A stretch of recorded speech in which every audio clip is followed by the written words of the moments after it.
All right, everybody. So, a very warm welcome to the next and most recent Facebook Live Usui Reiki Ryoho conversation, in which we are going to be looking at all things surrounding the idea of letting go within the practice of Usui Reiki Ryoho. Now, these conversations are free form, so I don't have any notes. I have the questions that people have posed for me, but if you see me looking off in the distance, or if you see me trying to think through things, it's because I haven't written anything down. I'm not the type of person that follows notes or anything like that. So it's that my train of thought is ongoing with wherever we are in the conversation. I wanted to open where there's an abundance of very, very good questions that have been put onto the Usui Reiki Ryoho support and community group, which I appreciate. But I wanted to open this conversation with a thought on the three pillars of the practice. Because if we're looking at Usui Reiki Ryoho from the aspect of letting go, and the impetus for this conversation is really to help other people see uh, what I think, and it's not just me, but I mean like what I think the arc of Reiki really is.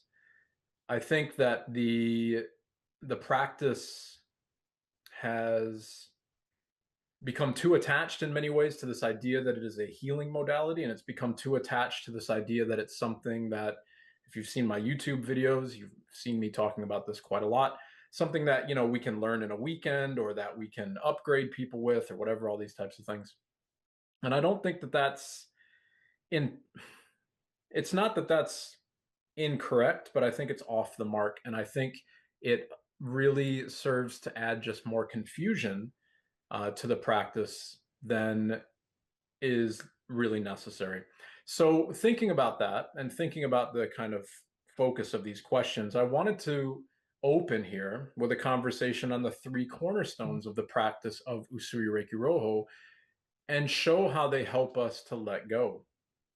Now, a lot of the things that I say here, it's going to be reflective of my own practice. It's going to be reflective of my time in Japan and working with my teachers and on my pilgrimages and things like that I lead.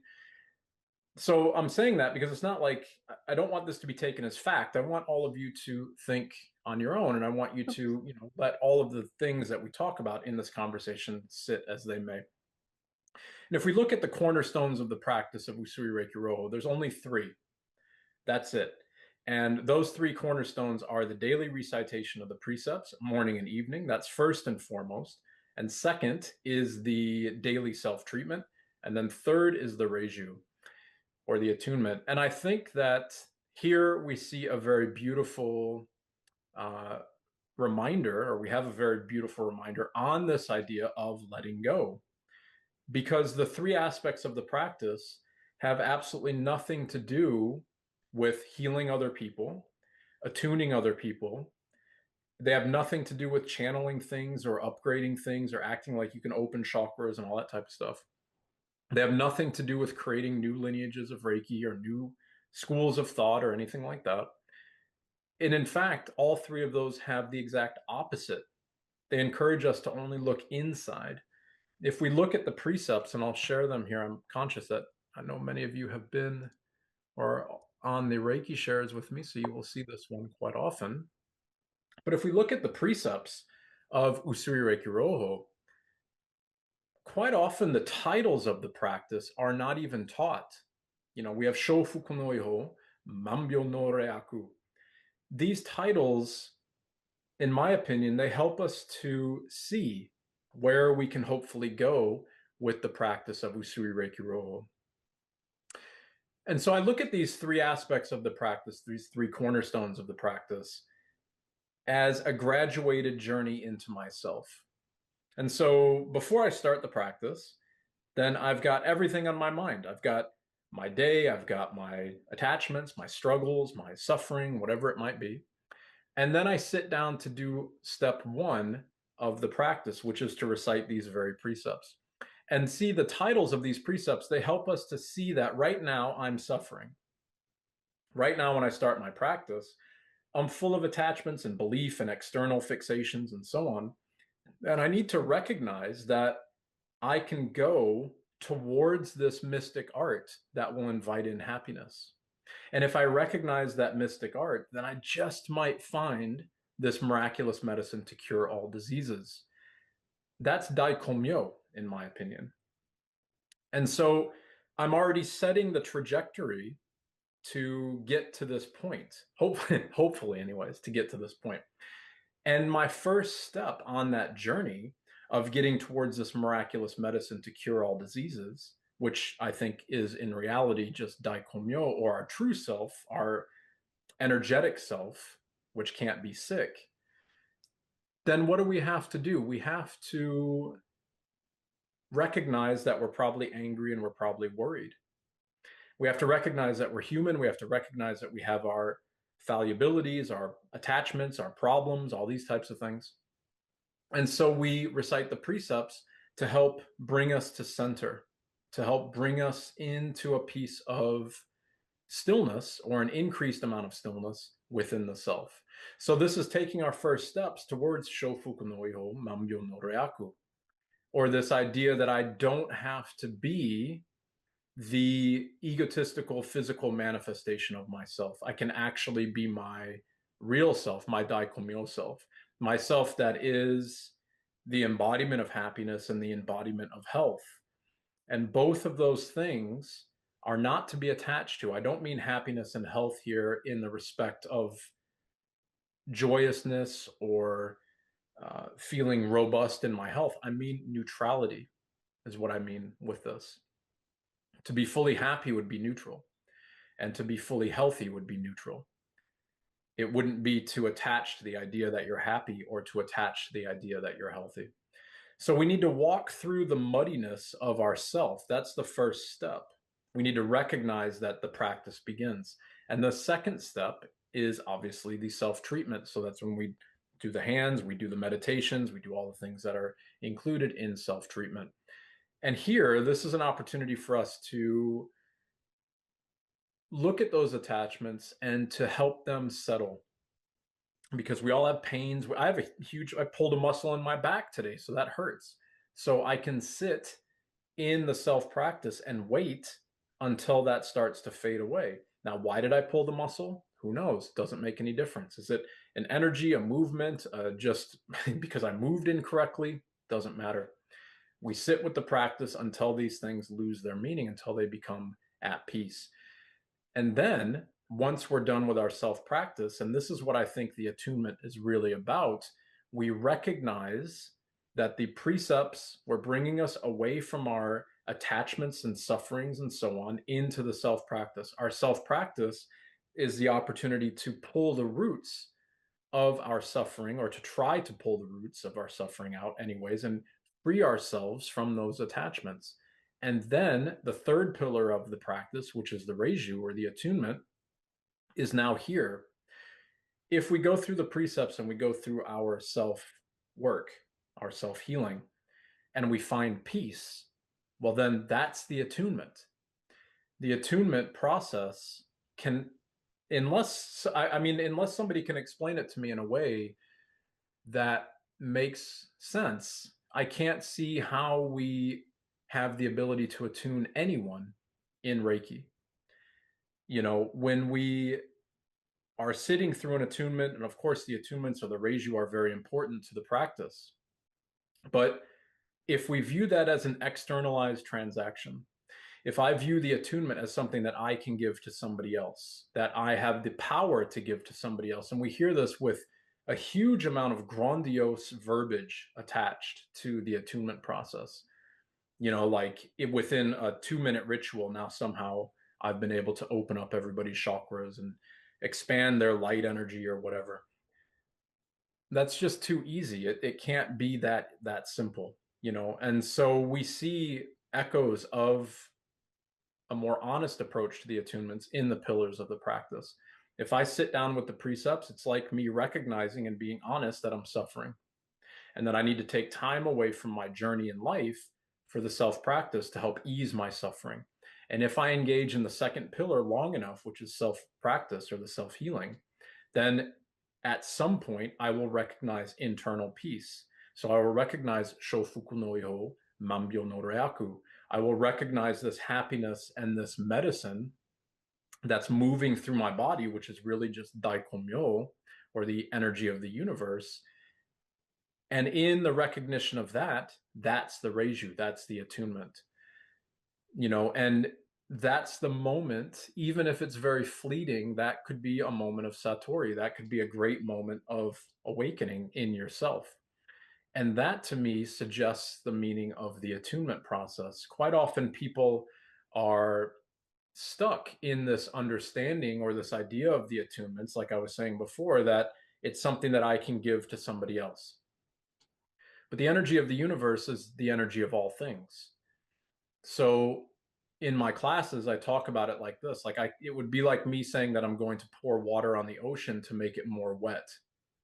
It doesn't make any sense. I couldn't do that. So if that's how we view the attunement process, then we've externalized the whole practice of Reiki. If we view the attunement process as actually a cultivation of stillness inside the self, and then if my internal state is calm and at peace, then reflectively and reflexively, everything around me is calm and at peace. That would be the opportunity for the person who's receiving the Reiju. In this case, if there is somebody who is receiving a Reiju from me, it would be the opportunity for them to see a little bit more of their own Shofuku no Iho, Mambyo no Ryaku. Not something that I'm giving, but something that they're able to experience.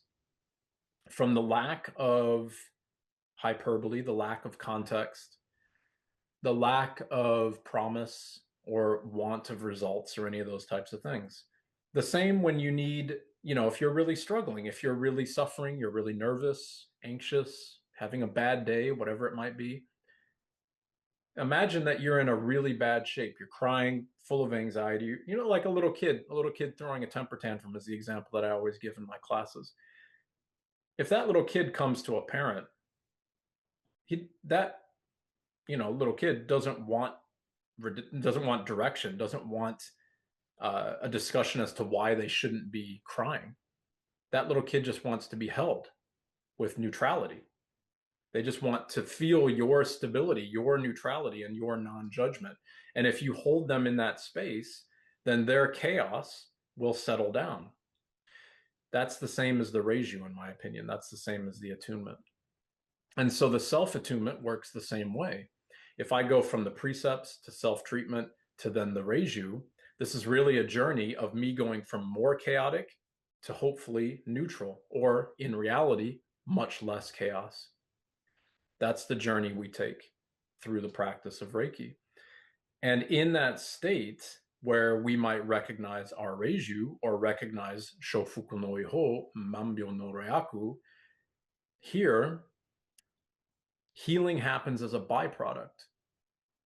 Much the same. I get this question a lot, like, how can I teach that to my students? How can I teach this idea that if you say that Reiki is not a healing modality, but it's really a modality to cultivate stillness? And that's not my creation. I mean, Reiki, the full name of Usui Reiki Ryoho is Shinshin Kaizen, Usui Reiki Ryoho, which means the continuous improvement of the mind and the body, which means my mind and my body. It doesn't mean my clients. It doesn't mean my students. It means me. And if we look at the idea of Onsen Ritsume, this idea that I can hopefully walk through every moment of my life with peace, those are the aims of the practice of Reiki. And so if we look at Shinshin Kaizen, Usui Reiki Ryoho, and Onsen Ritsume, and we recognize their meaning, then that means we have to even let go of the idea that we are going to heal. Because if I sit there, like, here's an example, like I said, and this is very true. This morning, I don't know what happened. I just leaned back with my coffee and got a massive knot in my back, and it hurt quite a lot. So if I sat down with all the hyperbole in the Reiki world, I'm a Reiki master, which I think is I think it's a very weighted comment to say, right? I mean, that would mean I'm the master of the energy of the universe, which, I mean, humbly, I would say I'm not, right? So I don't know why we can call that. But if I sit down, like, I'm a Reiki master, I'm going to heal my back, I'm going to put Shokure on my back, I'm going to do all these types of things. Okay, then maybe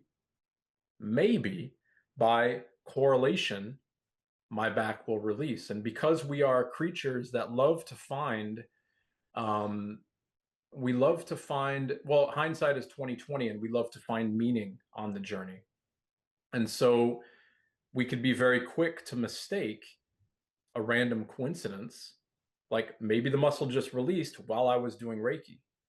I think one of the attachment points here, and which is quite precarious, is to say correlation and causation are the same thing. Okay, my back released while I was doing Reiki, so there may be a correlation, but Reiki probably was not the causal element of me releasing my back. We can't say that, if that makes sense. It could be, and I'm not saying it's not, but we can't lean on Reiki being the only thing. And here's, in my opinion, why. If I have that understanding of the practice of Reiki, then what happens when I sit down and my back doesn't release and I don't get the results? That's going to happen more often than not. If I sit, I can promise you, if I sat down, well, I'm attaching to the outcome here, I get that, but the likelihood of me sitting down and just focusing on myself for 20 minutes or whatever, would my back give way? At some point it would. At some point, right? But maybe after 20 minutes it wouldn't. And then I might start to think that Reiki doesn't work, or I don't have enough energy flowing through. I might start to doubt the practice. And so now I'm back to breaking the first two precepts. This is what I'm saying. We don't have to worry about the outcome of the practice. There's a couple of questions, not direct questions, but these are some points that I wanted to progress into with this conversation. And I'm trying to remember exactly what they were off the top of my head without looking at the notes. But this is one thing in relationship to what I'm talking about, correlation and causation, that I think is precarious in the Reiki world, to be fair, or to be honest. I see this quite often where people say, like, you know, I work with cancer patients, I work with people who have, you know, terminal illness or whatever, and my Reiki has cured them of their thing. Okay. This is a very, this to me is it's irresponsible to speak like this, to be perfectly honest. It's irresponsible because it gives, A, it's probably not true, and B, it gives false hope.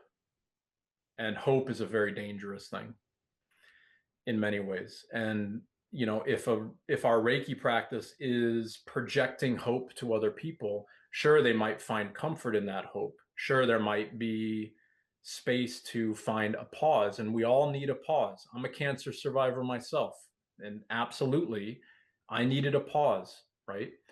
But what I didn't need in that was hope, because hope leads to disappointment more often than not.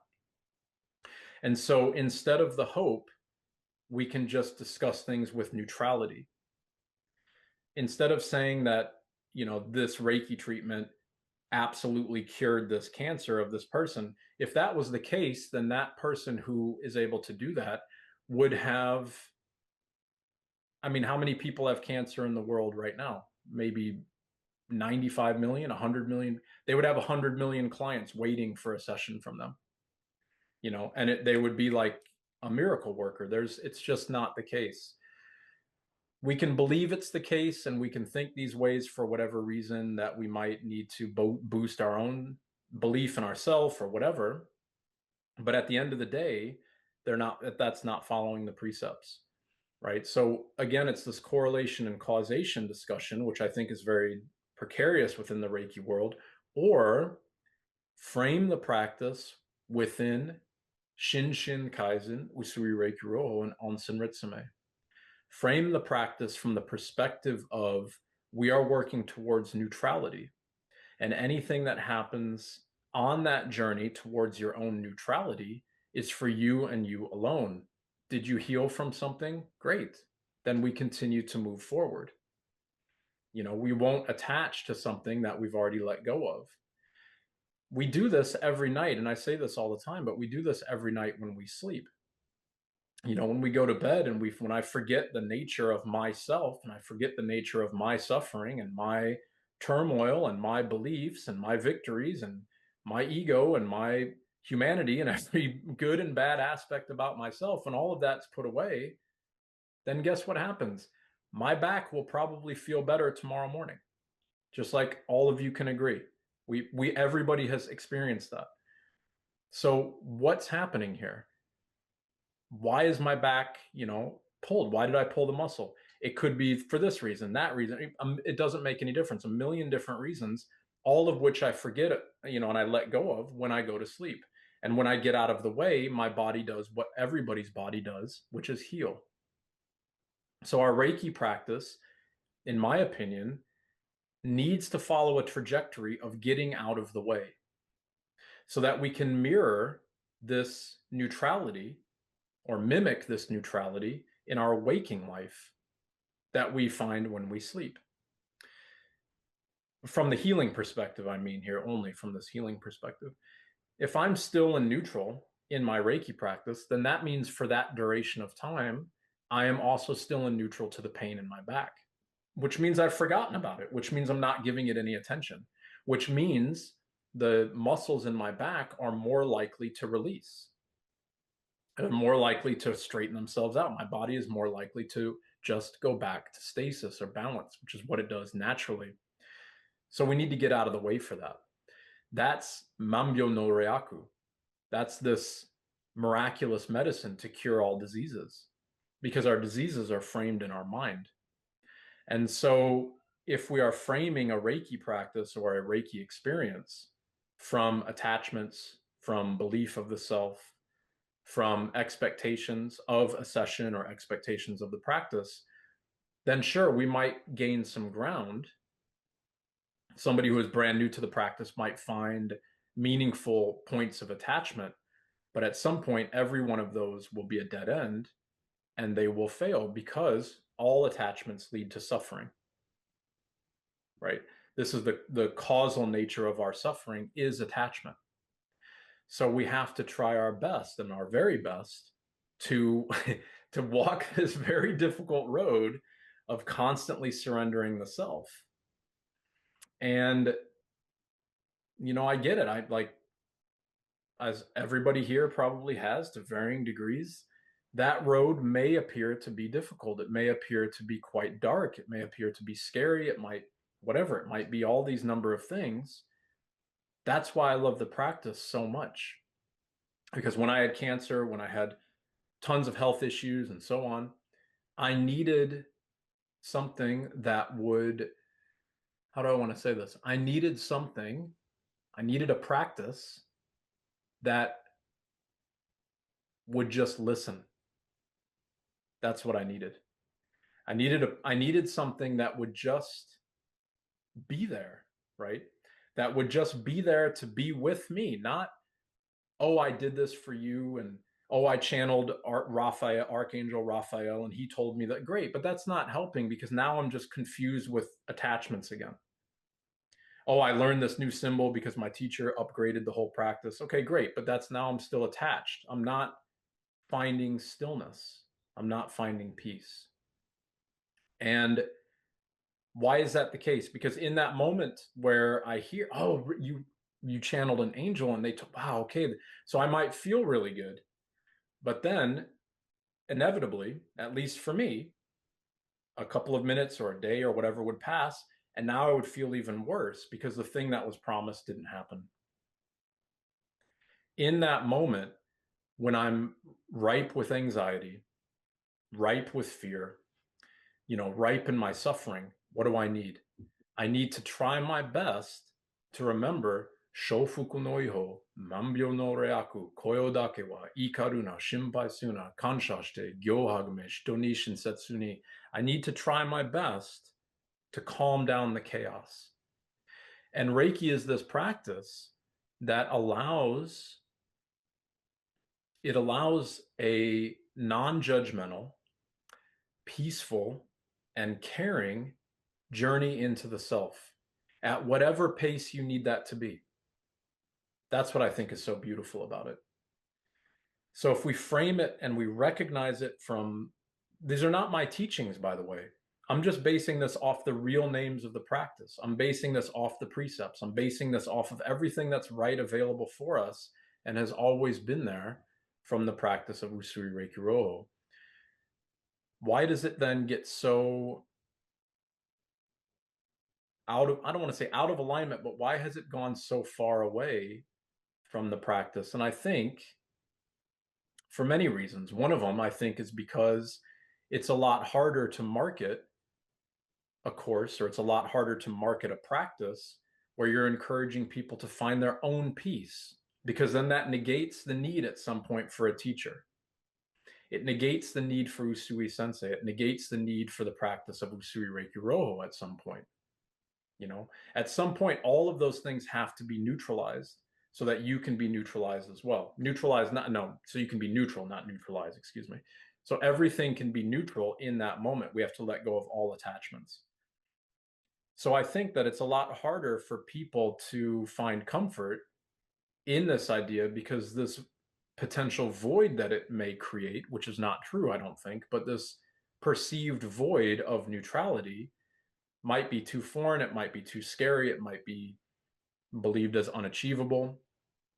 But those things are not the case. And again, Reiki helps us to see that in each moment of the practice, we might recognize our own void, our own peacefulness, our own satori. And as we recognize that over and over again, and we recognize that every time that we see that, it was actually not as scary as we thought it might have been, or as daunting, or as scary, whatever, as, you know, anxiety driven or whatever, then it helps us to, or encourages us to do more of the practice. If we frame a practice under the guidance or the language or the hierarchy of one particular teacher, well, then we're not doing the practice. We can't recognize Shofuku no Iho, Mambyo no Ryaku. It'd be the same for me. I mean, I work with my teachers in Japan all the time. If I just blindly followed everything they said, then I wouldn't be doing my own self-practice. And this is a problem in the Reiki world as well, is that we can believe that because, you know, somebody's from Japan or because somebody is whatever, then they must be correct. And I'm not talking about Inamoto Sensei here at all. I'm just saying in general, we must believe in some ways that our teachers are always correct. And this is, again, you're not finding your own internal space if that's, you know, the angle or the approach that's being taken. When you get to the peak of your mountain, which is a metaphor for your journey, you are the only one there. There's nobody else. So and to get to that peak, or satori is what I'm giving a metaphor here for, in that moment of satori or stillness or mambyo no ryaku, in order to be there, you have to let go of everything in the practice. Otherwise, we can't reach it. So if a practice is dogmatic, if it's hierarchical, if it's framed from the egotistical beliefs of the teacher, if it's framed because it's from Japan or because of a lineage or because of whatever, any of those attachments will make it exponentially more difficult for your own satori. You know? So that's my opening statement. That's my opening question here. And I wanted to really look at that and look at the importance, the fundamental neutral importance of the three aspects of the practice of Reiki.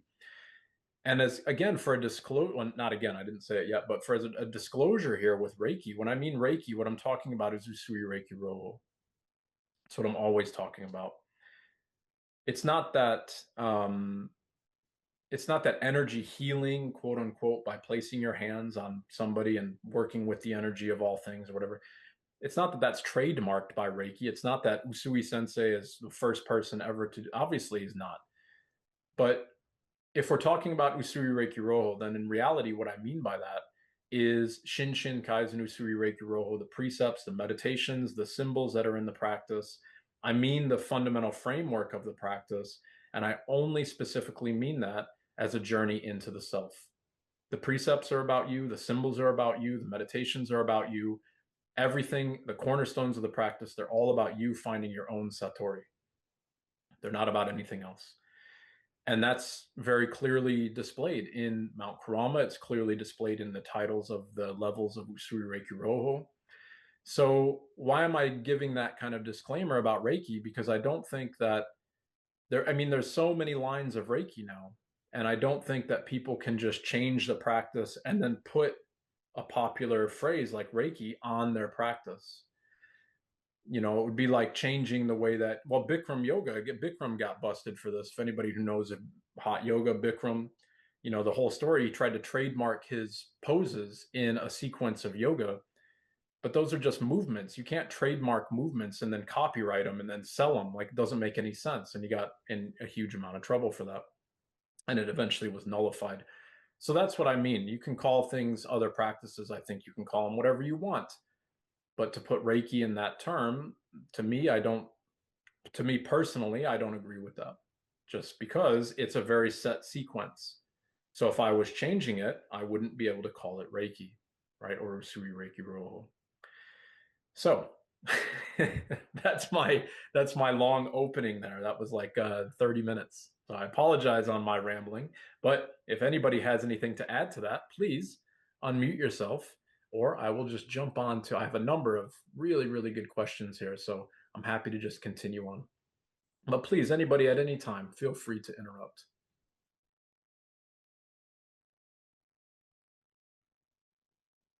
Don't I think you're not unmuted there. Yep. Yeah, hi, Bruce. Yes. Yeah, hi. My name is Roger, and what you teaching really strikes very, very true to my heart, because these are universal truths. Now, I was trained in the field of Gestalt psychotherapy, and Mm-hmm. when you say neutrality, it that reminds me of non-judgmental awareness, which is not passive but healing. So the neutrality is healing, and that's the fundamental where you have taken this, and that's so beautiful. This is I could not do Reiki without this way of seeing Reiki, Mm. because non-judgmental awareness is the healing component. It's not passive, but it's healing. Yeah.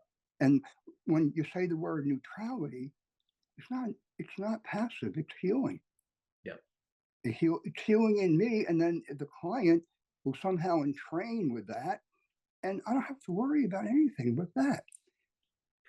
So I thank you from the bottom of my heart for everything you brought. Thank you. Well, thank you. And thank you for that non-judgmental awareness. I think that's a much more um, enlightening way to put it than neutrality. So thank you, Robert, for saying that as well. I really appreciate that, because somebody actually just put on YouTube, they were like, can you give me a video on neutrality, because I don't understand it. Non-judgmental awareness is such a better, more approachable way to put it. And I think this is why it heals. And please, anybody chime in at any time, but imagine we are in our practice. Okay. So I'm sitting and, oh, my back. Wow, that really, okay. No, aware, non judgmental, try to follow the precepts, be present, right? Try.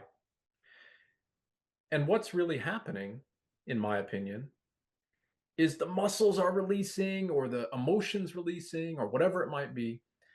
If I attach to that, if I start, oh, that's because I channeled an angel, or that's because it, no, well, now I'm actually, the way that I try to describe that in my teachings is like, we have all of these attachments. If you can view your suffering metaphorically as an infinite number of balloons that are attached to your body, maybe one is about anxiety, one is about my back pain, one is about healing from the cancer, whatever, it doesn't matter.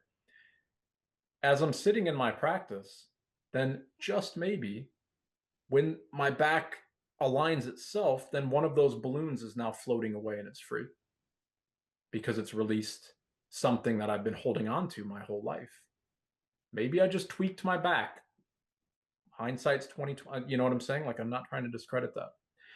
If I have non-judgmental awareness, then I simply witness that tension, that trauma, that attachment leave myself.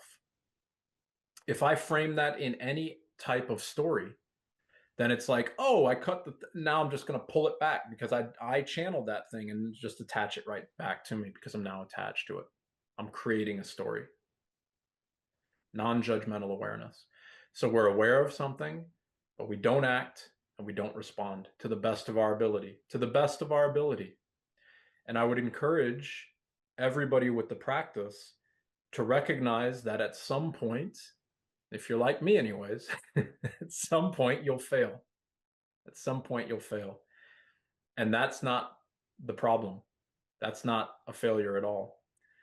The beauty in the practice is to recognize that a week ago I got this far, and now I got this far. I was able to go past and a little bit deeper into whatever I'm working on with a little bit more non-judgmental awareness, with a little bit more neutrality, to release a little bit more, to find more stillness. Thank you for that comment. That's perfect. Really appreciate it. All right. Hey Yes, Bruce, Clayton, please. I had a comment and then a question. I was thinking of something. This guy Daryl Anka, who he claims to channel this being, and some of it I ignore. But one of the things, interesting thing he said recently in the video I saw was that kind of this notion of a healer never heals anyone. All they can do is provide a frequency or example that that person can match. And that brings me back to um, if I call myself a healer, I'm only ever referring to myself. And that's like the daily treatment is to heal myself. And then through that, I can show, okay, this is what's possible. But yeah, I can never do anything. Um, the other thing I was thinking of is, you're talking about letting go of the self, but in Buddhism, and Usui Reiki Ryoho is based in Buddhism. There's this notion that there is no self. So, how can you let go of something that doesn't exist? What are you letting go of, and how do you use the practice um, to do that? And it's sort of I also wonder too that about the happiness part is it almost allowing Reiki, that like Reiki, the energy of the universe, is inherently happy and loving because that's just kind of all that is. I don't know. From my thought. Really good questions. First off, I'll talk about the idea of channeling like this. From my frame of reference, and by that I mean from all of your frames of references as well, that is the universe. And everything that we experience is simply part of the energy of the universe. So in my practice, when I sit down, like I will tonight, more than likely I'll have an experience that I could say is a channeling, or I'll get a voice or get guidance or whatever. But that's just an aspect of me that's coming through me to help me on my journey, because we already are all things. So I think there's nothing wrong with this idea of like getting guidance if you can stay neutral to it. But when we start to project that onto other people's journeys, then we're failing to see that the external world is just a mirror of our internal state. It would be like me sitting in front of a mirror and telling my reflection what to do. It doesn't make any sense, because everything, every archangel, every aspect of that in the metaphysical world, Pleiadian, whatever, all of those things, they are you, because you are the energy of the universe is you, and you are the universe, right? So there is no separation between you and all things. So if that's a truism, then we can't channel that stuff to other people, because you're just channeling it reflexively to yourself.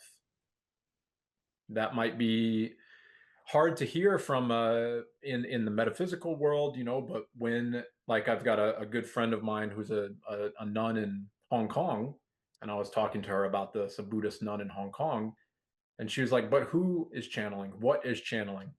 Who's, you know, where is it coming from? And the answer is always, and concretely, it is always the mind of the person.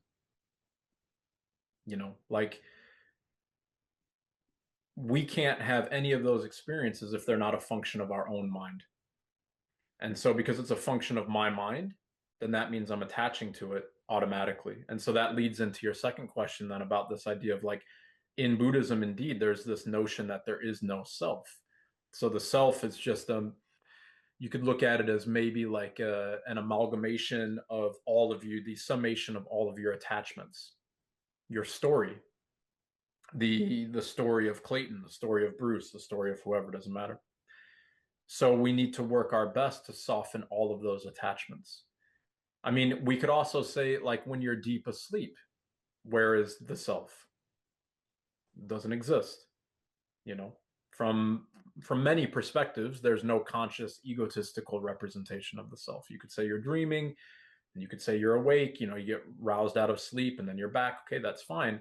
But then you're back to attachments. So if we're freeing ourselves of attachments to the best of our ability, then we are softening the notion of the self. And the notion of ourself, or the self, is where our suffering lies.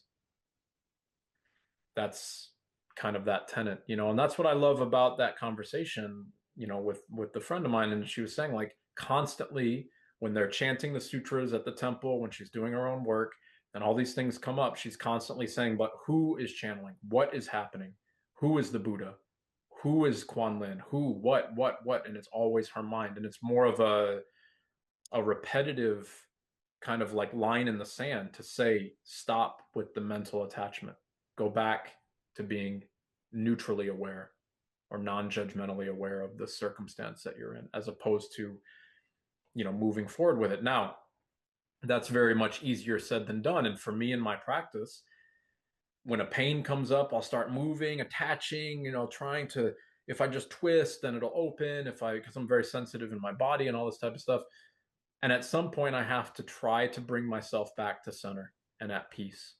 So instead of all of the story that I'm giving the pain, try to not move, not respond, not react. And that's what I would say with happiness as well. I mean, to me, that's not to me. I mean, I think you would find many people who would say this, you know, maybe a Buddhist would say this, or maybe Eckhart Tolle would say something like this. I'm not trying to say like this is my idea, but what resonates with me is that happiness is a form of attachment as well. To be fully happy would be to be neutral. It doesn't mean that you're gliding through life like a nihilist. It doesn't mean that at all. It means that you are greeting every moment with full awareness to the best of your ability. Can we always do that? Of course not. Do I always do that? Absolutely not. I wish I did. I wish I was way better at it than I am, but that's an attachment already. So this is what the precepts help us remember. If we stay within the realm of anger and worry, then we're staying, which are the first two precepts, then we're staying within the realm of our human egotistical framework and the story of this life. If we can move away from those, then we recognize, I think, the real aspect of ourselves, which is kindness, honesty, and gratitude, the true nature of our being. Hopefully under any circumstance.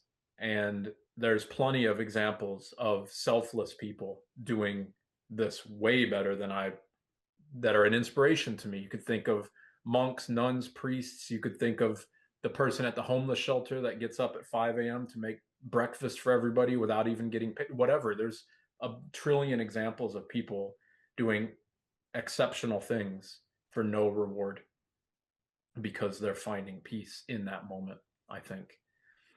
So I hope that helps with those questions. And it's not that happiness is a bad thing, but um,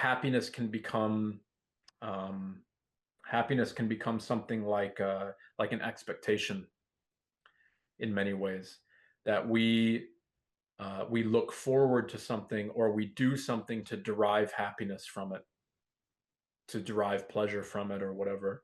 And therefore, if that's how we're looking at life, as a transactional, you know, as a realization of some sort of transactional events, then we're not being present right now. We're not here right now. And that's the difference. It's not that happiness is a bad thing. It's that in any moment in life, we should be able to cultivate true happiness, which is to just be present, to be fully present. If you want to see that, I think a great example of this is a baby, a newborn. Just look into their eyes. They're fully present at everything. Like their eyes are just wide open. They're taking in all the information. They don't have any context yet. They don't have, as far as we know, the attachments that all of us probably have. Or take that in the image of a Buddha, a seated Buddha. I mean, that's you. That statue is you. And it's just there and not moving. And it's at peace. So you're at peace if you can recognize it's you. I think there was a question here from Terry. Let me see what. Thank you for that, Terry. I'll just read this out here. Can someone with an attachment, some proclaimed experts say grief can lead to problems in the lungs. If someone believed this and were formed an attachment, would this then help someone to reach neutrality?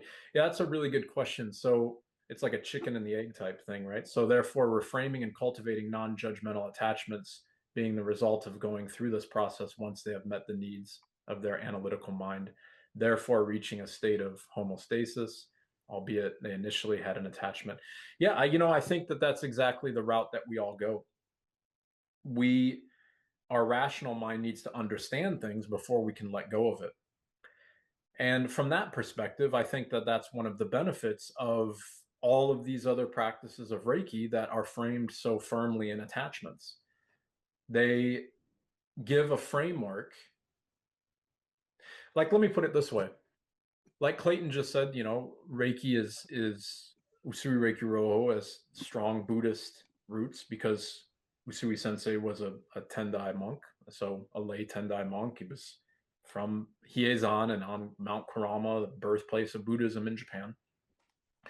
So if Reiki was initially framed and taught to a Western audience as this aspect of recognizing Onsen Ritsumei and stillness, that might be such an impossible leap for people to even begin to comprehend. Like I don't even know what that means, let alone something that I'm going to be able to learn how to do. It's too daunting. So just like we were going through all of our schooling and our education, when we learn things, we learn it fully, we integrate it, and then we let go of it in many ways. Like when you learn how to ride a bike, you're nervous, you get guidance, you get on the bike, you've got your training wheels, and then at some point you just get on a bike and ride it. It's fully integrated. And I think that that's what a lot of practices of Reiki and this explosion in mindfulness and metaphysical practices and so on, they give maybe the necessary aspects of attachment so that people, if they can continue to work towards their own stillness. Because at some point, all of those roads converge, all of those practices converge onto stillness at some point. And so this idea, of if you go, like I used to work, and I still do when I'm in Hong Kong, I work at a Chinese medicine clinic and a wellness clinic there. And we talk about this idea of the manifestation of energy as the causal element of illness all the time. So, if somebody is presenting with issues in their lungs, okay, then maybe they've got their scans done, everything is clean, whatever, it doesn't make any difference. But the problem is still there. Well, why is it still there? If it's because, maybe it's grief. Because in Chinese medicine, grief is stored in the lungs. So what in my life am I grieving? What can I not let go of? Then that might present an avenue where we walk towards that path now to cultivate stillness. But in order to let go of the grief, we have to face it and let go of it. So I think it's absolutely beneficial to know these things and then work towards stillness. It's the metaphor of going up and down the mountain in the practice of Reiki. You know, we ascend up Mount Kurama, just to use the appropriate mountain here for Reiki, and we see the deities on the mountain. We see the meaning of the mountain and the ethos of the mountain and the story and the history and all the forms of attachment that are there. And those are just simply aspects or tools to help us find stillness in ourselves as we travel up the mountain until we get into that moment of brilliant isolation on the top, which would be nothing, stillness. That doesn't mean that the lungs have healed, doesn't mean that you've let go of your attachment, but it means in that moment you're free. And then we have the ability, I think, to continue to let go. Or maybe we've let go just a little bit of it, and then we can let go a little bit deeper in our next practice. So I think that is very valuable. I think the problem is in the perceived difficulty of that last step. So, and this is where I think a lot of these practices fall short, because instead of encouraging the idea of letting go, okay, you've found that grief might cause this thing in your lungs. You found that there's a problem here. You're working towards it. You're facing it in your practice. You're doing all these things. The last step is to be still to the best of your ability in the face of that exact thing. Practice after practice, it gets weaker or it gets more distant or whatever. But if we frame the practice from this idea of, I feel my grief, can you balance that for me? Well, then we're just attaching. We're not actually doing it then at that point. So Terry, I hope that helps there. And thank you for your comment there. But if you have any follow-up, you're very welcome to drop that into the comments. So I'm just going to look at a question here. This was on the Usui Reiki Ryoho group.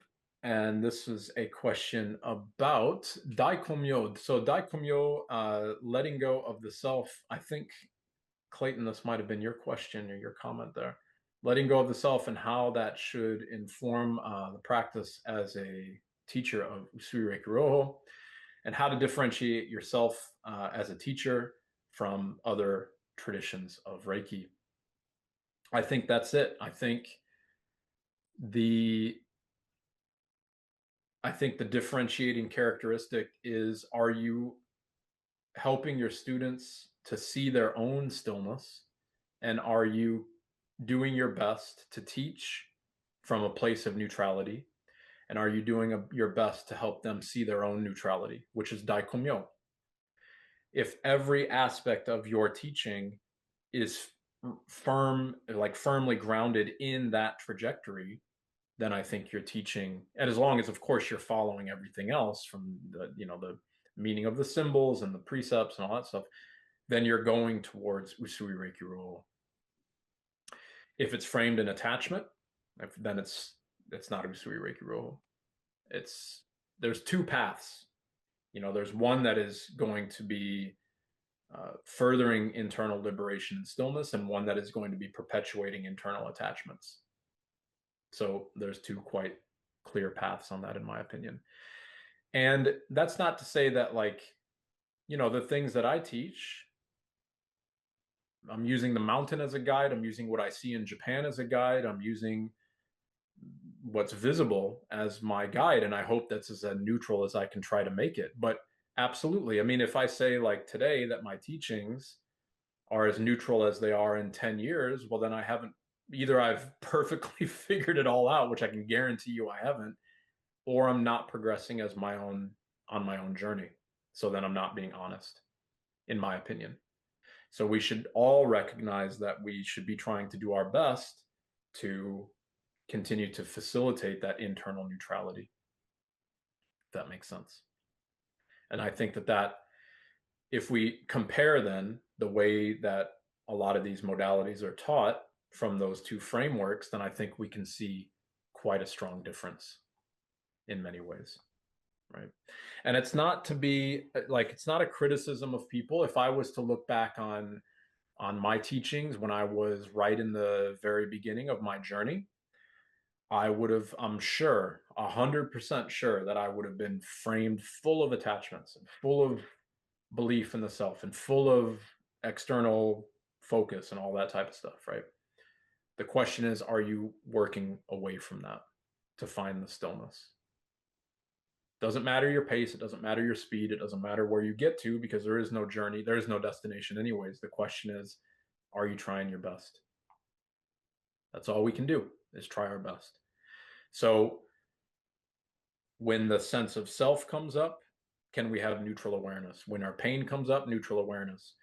When I write my manuals, is it me writing it? Is it my mind writing it? Or is it as neutral as I can from the mountain perspective of what I see? Like, that's what I'm trying to do.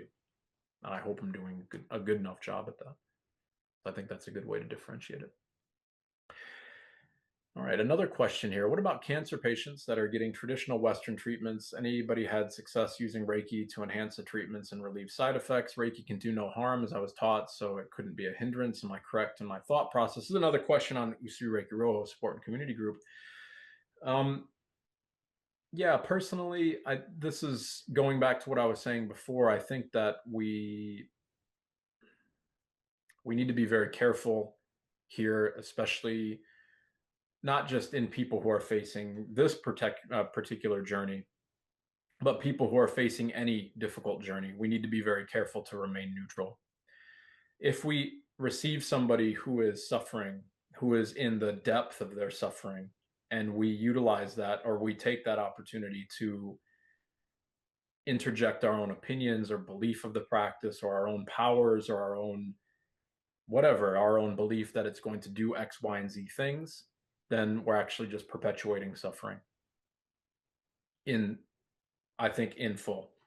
So I think the best thing that we can do for a cancer patient is the best thing that we can do for a non-cancer patient, is the best thing that we can do for ourselves, and it's the best thing that we can do for everything on the planet, which is try to have a neutral practice.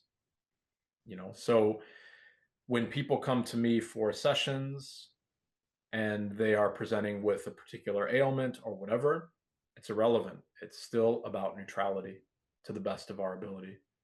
And this is where I have a bit of a problem with, like, I know in Usui Reiki Ryoho, there's obviously an importance on scanning for the boyosan and feeling the turbulence, if you want to call it like that. But here we're attaching again. And so it's this idea that I can feel something in the person, and now because I feel it, I'm going to do something to it.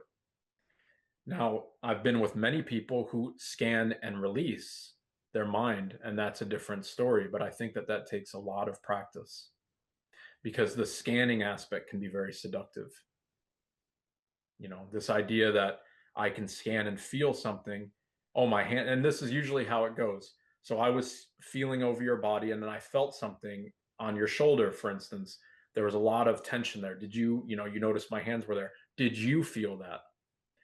These types of comments like that are not honest, because put yourself into the position of the client. I'm paying the person for a Reiki session, right? So if I'm there, then that means that I'm there probably because I'm either angry or worried and I'm suffering. That's why I'm taking a session. And then, so if I'm in that vulnerable state, and the practitioner, who I believe has a practice that's going to assist me, if they then say something to me like, I felt this there, did you feel it? I can almost assure you that the client's going to always say, of course I did. Absolutely I did. 100% I did. They're never going to be like, nope, didn't feel anything. Don't know what you're talking about. Because there's a confirmation bias here that's going to play. Now, there's some people that will, and bless them, I love clients that are like this, and I've had many of them like this, and they come back out of the session, and I might just be like, all right, Becky, it's nice to see you here, Becky, as well, by the way. And it'd be like, all right, Becky, so welcome back. How did you go in the session? And then Becky might be like, well, I didn't feel anything. Nothing at all. I'm like, wow, so nothing at all? Nothing stood out? And you just feel, how do you feel now then? Feel more relaxed, I guess. Oh, okay. Well, anything else that comes to mind? This is not that I'm not fishing for discussions here. What I want, and this is going back to who was it? To Terry's question in a way.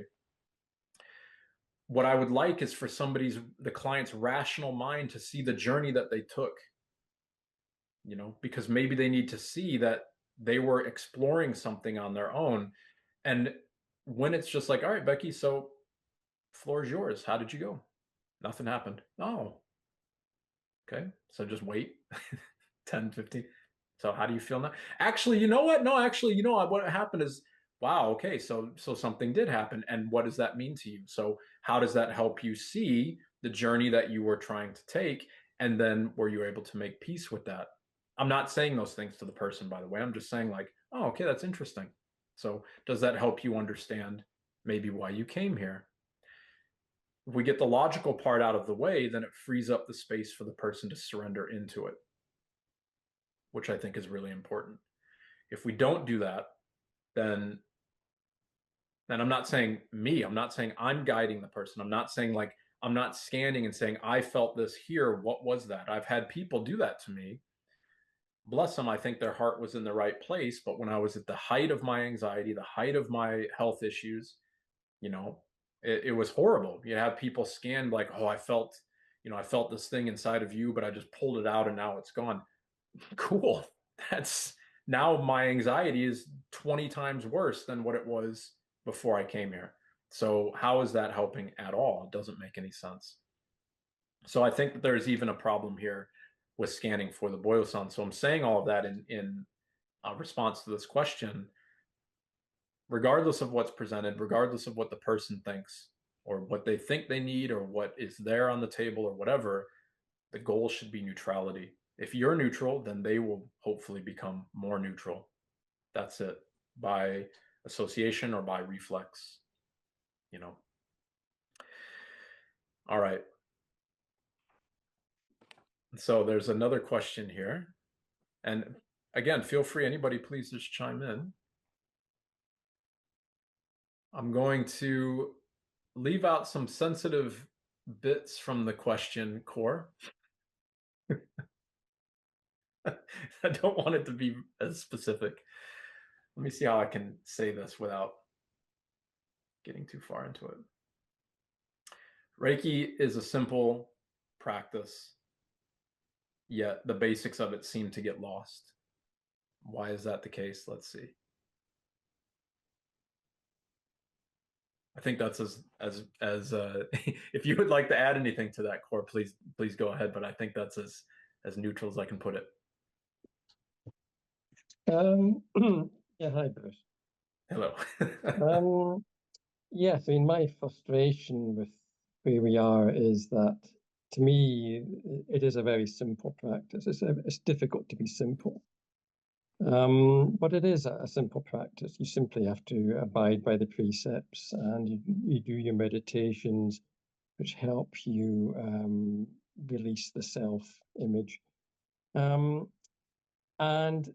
Reiki in the world of YouTube is simply an amazing event of spectacular treatments and movements. I saw a beautiful one today where the practitioner was doing wonderful sweeping movements while the client was holding various crystals in their hand, and there were feathers involved at one point. And it looks very sexy and very interesting on a YouTube channel. But for us to do Usui Reiki Ryoho, we're standing basically still, holding space, being neutral, allowing our client to be neutral.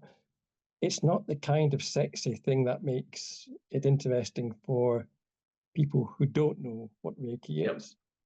Yeah. And I was talking to a fellow Reiki teacher this week, and she had done a treatment on somebody, and the lady at the end of it turned around to her and said, I see you didn't use crystals. Maybe when you get better, you can start using them. And you think, wow, people's perception of what Reiki is and what we do is so different. And it's difficult when you're a practitioner or you have a business to try and gain customers. clients because their perception is something very strange from what we have been taught. And what you say Reiki is, and what you say is, interestingly, how I've been taught it, about being neutral and still. Healing comes from stillness. I believe the healing, self-healing, comes from deep relaxation of your parasympathetic nervous system. That's what brings your body back into balance. There's just none of that being spoken about other than your channel on YouTube. Well, I hope it's just not mine. I honestly hope it's not just mine, but I hope. But look, well, what can we do there, you know? There was a time in my journey, this is now thankfully many years ago, but I remember sitting, this is the full honest truth, this is not exaggerated in the slightest. I remember I was struggling, I was beginning with my career. I had just left my job as a teacher, so taking a big risk and jumping head on into this, having to make money to pay the bills and all that type of stuff. And I remember thinking, like, if I had this individual on the table, and when they come back, there's two ways that I can frame the conversation. I can frame one way in a way that almost guarantees that they come back. I felt this in you, I opened this up, but there's still 5 more sessions needed, and these types of conversations. Or I can create a lot of pomp, or like I call it there can create a lot of spectacle during the session. If I do that, the likelihood of me keeping clients or gaining these clients, I thought would be good. I thought it would work, but actually the opposite happened. And I think that happened because this is again going back just to me. I want to be very, very clear that I'm not talking about other people who are doing these types of things, because the only thing I can speak from is my perspective, and the rest of the world must be a reflection of my internal reality. So why didn't it work? Because internally I knew I was not following the precepts. I knew I was not being honest. And it kept getting more and more frictional until one day I remembered thinking, today's the day that I'm not going to give any feedback. I'm not going to do anything anymore where I guide people, where I discuss anything.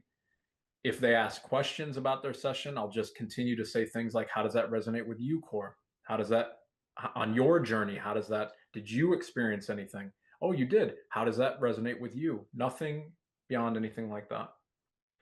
And to be honest, it was a big leap of faith, because I was like, if I do that, there's no way.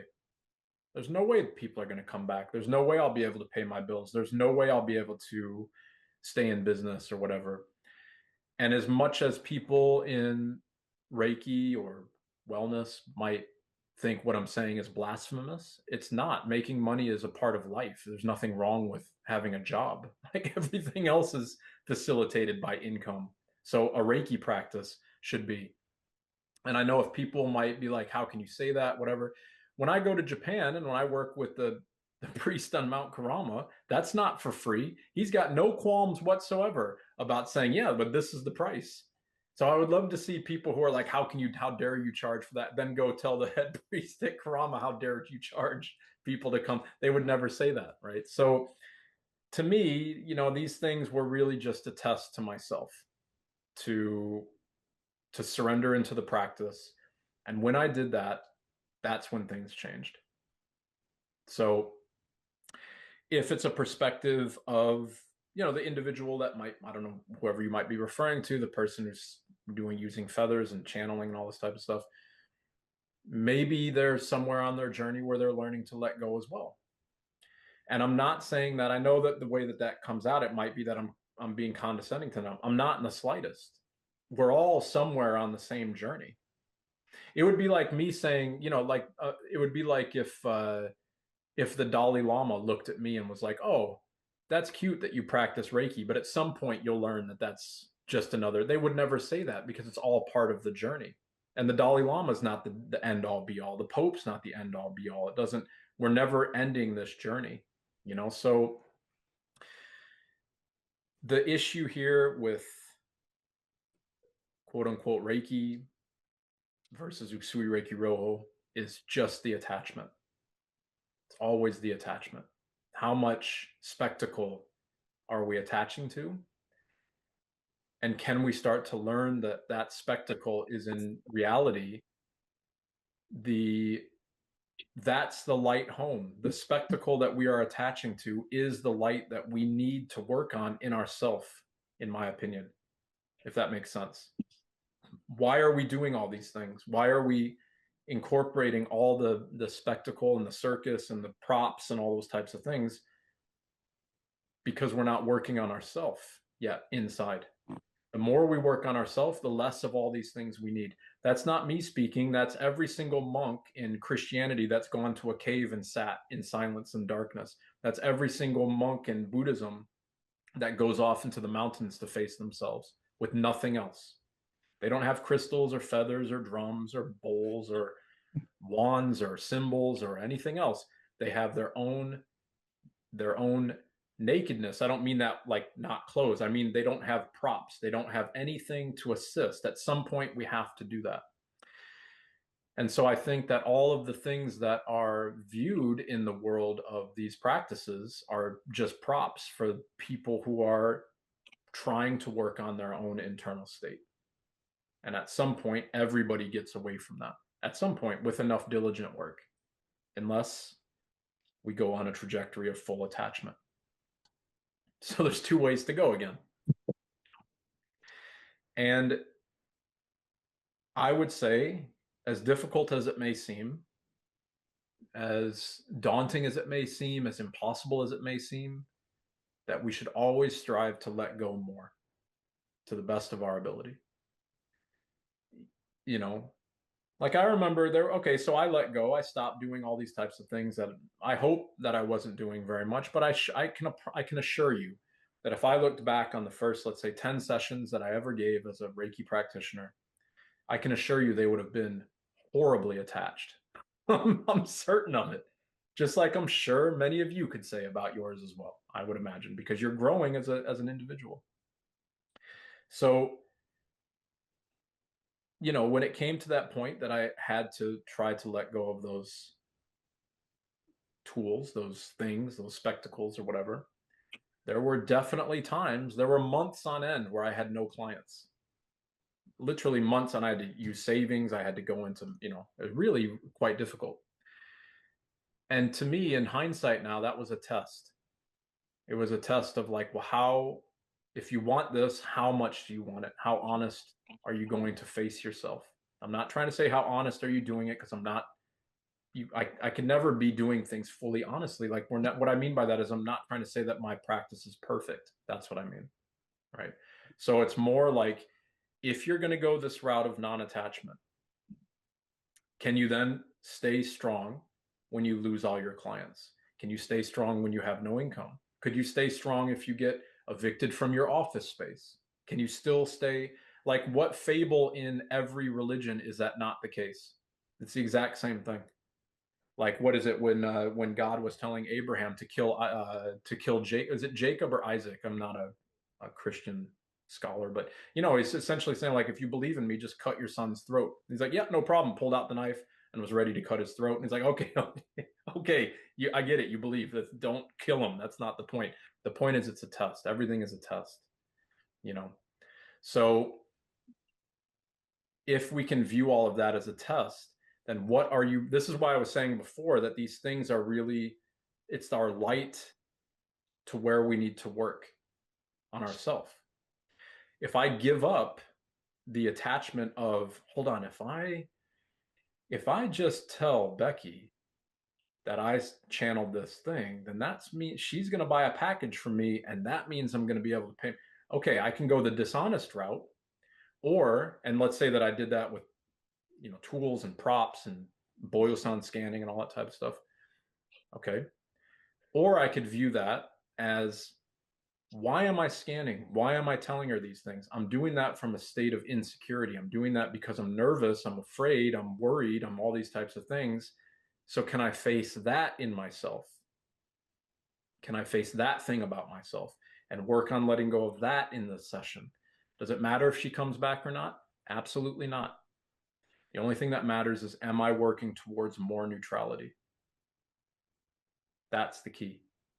And when we're neutral, this is something that I've been wrestling with for quite a long time, because it's a very beautiful way to look at life, I think. And it's hard to understand for sure. And I'm trying my best. But if I take from the external world, and what I mean by that, what I mean by taking would be, if I, blow sage over somebody or use rattles and do exorcisms and all that type of stuff, then that's me projecting into the external world something that I'm doing. So I'm taking from it, if that makes sense.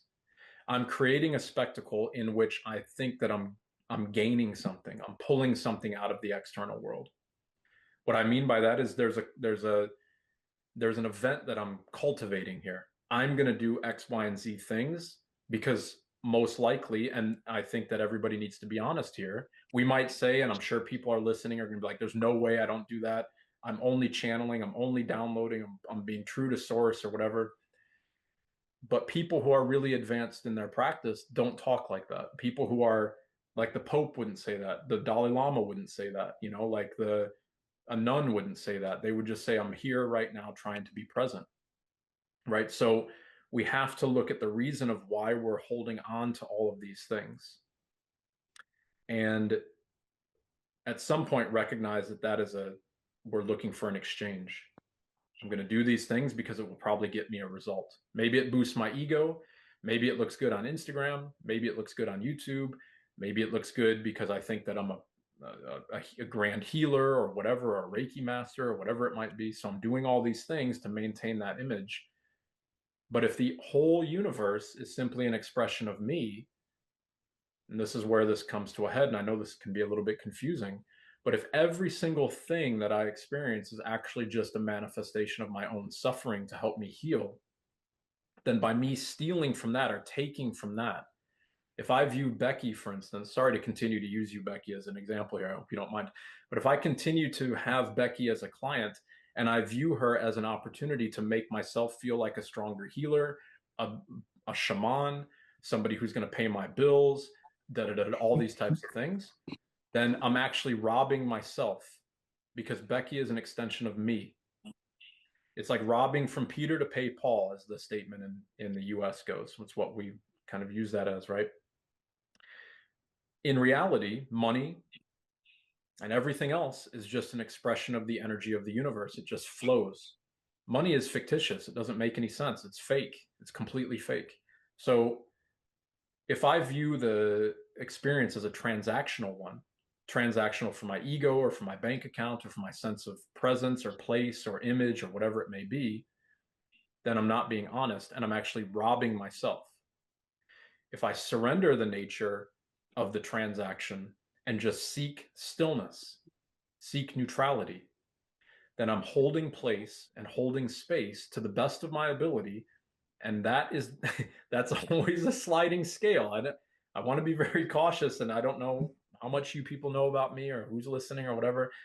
In no way do I want to act like I'm just there and just everything is a calm ocean. It's not how it is, and it's a spectrum, right? It's a varying degree from time to time. But if I cultivate neutrality to the best of my ability, then that means that I recognize more of Onsen Ritsume and Shinshin Kaizen. I recognize more of Shofuku no Iho, Mambyo no Ryaku. I recognize this mystic art to invite in happiness. Happiness is the abundance of the universe flowing through me without attachment. And from that, I can find this idea of this medicine that can cure all diseases because I'm simply free. I'm no longer robbing from myself because everything is an expression of my own suffering. So I'm no longer taking from that, but instead I'm trying to be neutral.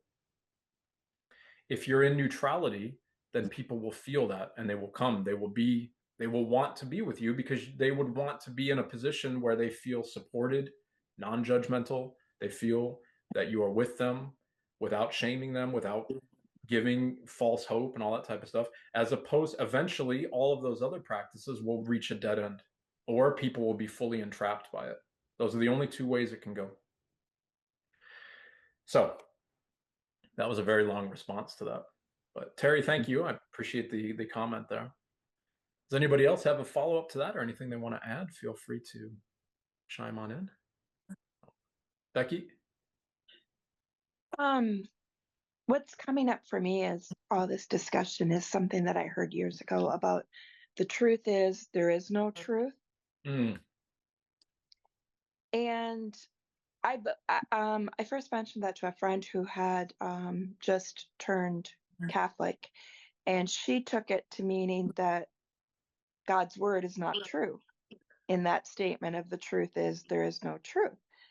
And to me, I thought it just made that statement even more true because that's not how I took that statement.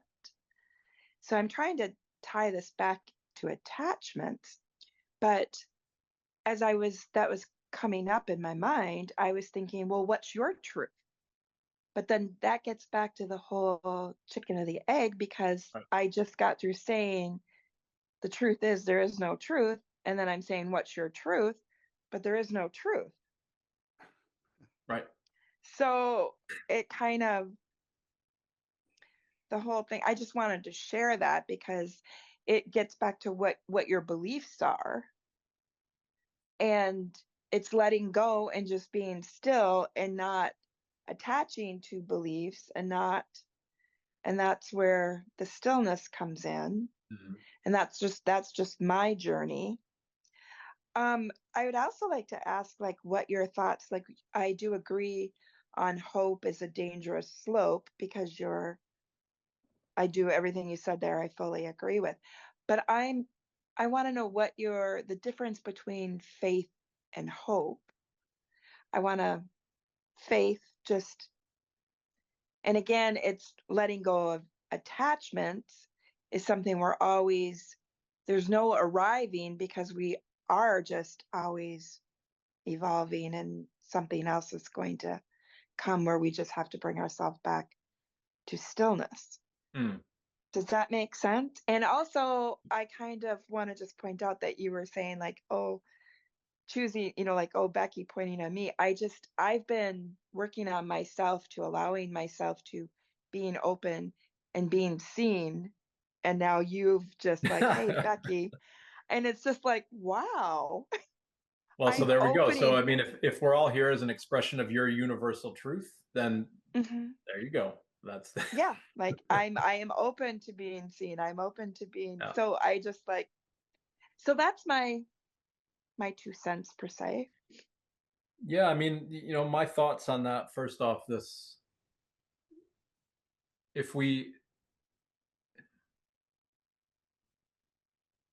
hard to answer these. I want to just be cautious of how we say, because I don't like these things shouldn't be taken out of context. But if we say something like the word of God is not true, okay. But that's not what I was saying. I was just generalizing. Yeah, I know. I'm saying if you say, like, if the statement is the only truth there is silence or whatever, right? That's what I believe. Or the only truth there is there's no truth. That's what I'm kind of alluding to with that, right? And if somebody follows up and they say, but you then believe that the word of God is not true. To me, I would say, yes, I don't believe that the word of God is true, because it is not the word of God. It is the word of God interpreted by somebody else. So it's not true. And if we follow that route, then we very quickly forget statements like the kingdom of heaven lies within, or that the true name of God is I am. So all of these things are quietly beckoning us to look inside the self. If we externalize the practice, if we externalize the religion, if we seek that from somebody else, then that will only get you so far. You can gain an immense amount in that journey, but at some point it will only get you so far. It's why Usui Sensei went to the mountain by himself to face his death. It didn't mean that he was going to die necessarily. It didn't mean that he was going to starve himself because he was fasting for 21 days. It doesn't mean that maybe he was going to fast until death or enlightenment, whichever one comes first, who knows. The death is the attachment of the self, the nature of the self, I think. So if we look at it from that perspective, then yeah, that's how we should be. I think the only truth that there is silence, because in silence, then you see the nature of your true self. Maybe that is Quan Lin trying to help you recognize your own healing journey. Maybe it is Usui Sensei helping you to have a little bit more courage to stay in the practice a little bit longer tonight. Those things happen. Maybe it is the fear coming up and no, daikomyo, daikomyo, daikomyo, I need help, come on, I need help. Maybe it's just that, and that's where we're going to be, and we can't be at silence, but we're trying our best. Because the converse of that is confusion, is attachment. Mm-hmm. So I'm sorry, what was the second aspect of the question there? I forget my mind. Just about faith as opposed to your belief. And again, it's the belief of what we're putting, and we're still trying, but allowing it just to evolve and come out and let go of it is hope. I agree, and just letting it be. But faith, the difference between faith and hope. I don't even know if I can attempt to answer that one. That's such a that's a big one. I think it's up to personal interpretation. Hope is dangerous because it's expressed out of fear. I think it's expressed out of a place of fear, most likely fear of death or fear of something quite grievous, and we hope that it won't happen. So hope can let us down. It can betray. It can quote unquote betray us. It's not hope betraying us. It's us not facing the things that we're struggling with, even if incrementally.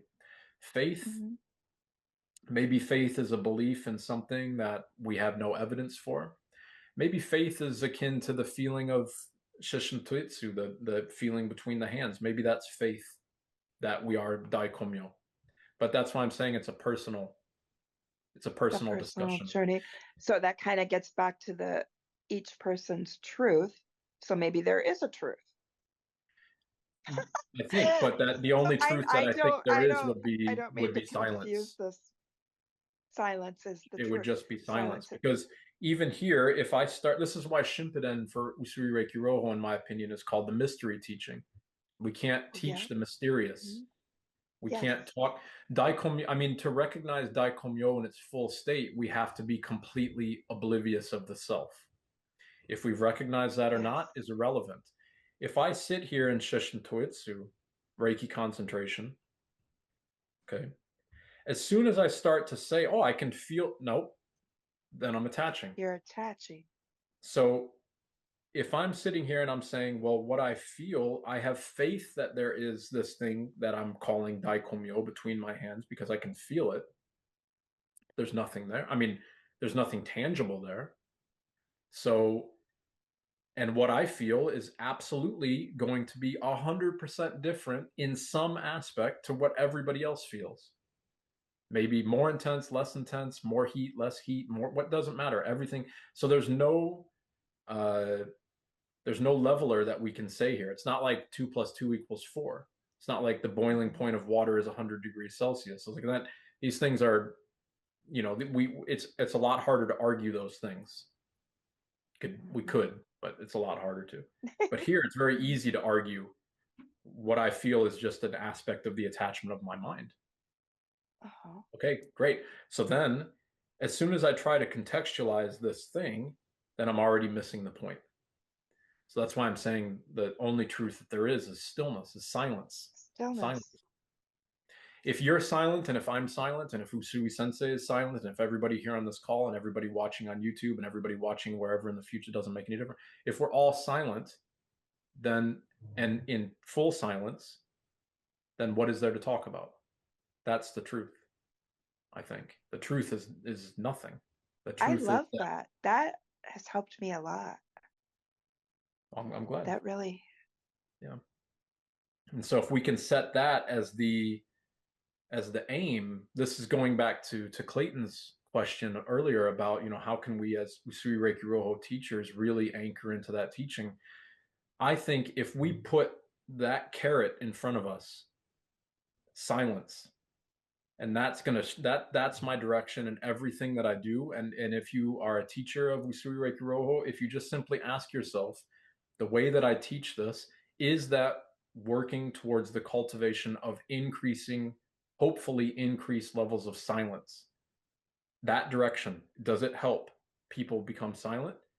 That's the direction we go in. Or am I framing this from belief and delusions of my own mind and the belief that I'm channeling things and opening chakras and all? Now we're going in the opposite direction. Usui Sensei didn't do that. He didn't come down off the mountain and start talking about how he can open everybody up and balance their chakras and do all these types of things. And you could say, oh, it's because there were no chakras. Well, there's the diamonds. There's the 3 diamonds, which we could argue are the same thing, so now I hope that helps. Okay. It's a No, very good I question. appreciate it. Thank you very Yes, much. of course. Clayton, let's see. Can you have hope if you have no attachment to outcome, using optimism as a way to cultivate a positive mindset to increase harmony within? Well, that's a good question. If you have no attachment to outcome, then I don't think you have hope. I don't think hope is needed. Let's see.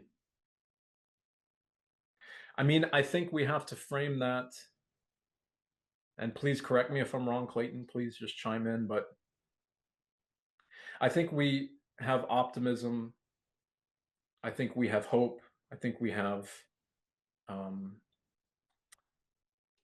think we need tenderness. We need love. We need kindness. We need support. We need guidance. We need all these types of things when we know that the journey is really difficult. Okay. And that can be to whatever. So we need an optimistic approach. There's so many times. I mean, I practice, my daily practice is downstairs where a lot of you see me in the Reiki shares. That's literally right where I do my practice. And I have right next to me a rock from Mount Karama and one of the strikers from Mount Karama. That's, you could say that I have those for hope. I have those for optimism. I have those to anchor me when things get really difficult. When I get overwhelmed with guttural anxiety, when I think I'm going to die, when it gets really intense. And I'm not saying that to boast. I do a lot of work with plants as well to really help me stay in the practice and to guide the practice. And sometimes it's not easy. In the absence of all of those things, though, then we would again be back towards silence. So I have these things here to help me anchor in that. I think cultivating a positive mindset is the way we go towards silence.